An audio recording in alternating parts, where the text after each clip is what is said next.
Hello guys, so what is the question today? If D and E are the zeros of the polynomial fx is equals to x square minus p x plus 1 minus c, then we have to find the value of find this 1 plus d whole multiplied by 1 plus c. Okay, D and E are the zeros of this polynomial. First of all, we have to simplify this polynomial. Okay, like we have to separate x terms, coefficient of x.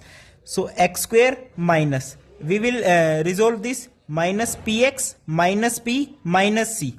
So polynomial become x square minus px minus p plus c.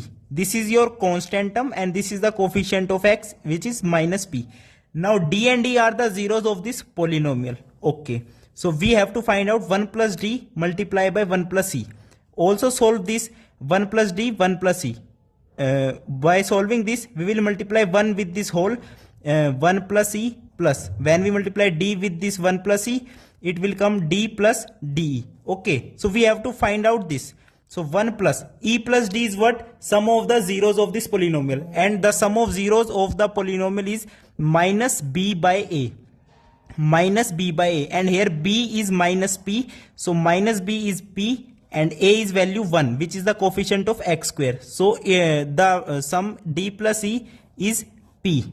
Okay, so d plus e is p. Now we have to find the product of the zeros, d multiplied by e. Product of zeros is what? C by a. What is c here? Minus p plus c, and a is your 1. So this is your product. So here we will put this product minus p and minus c.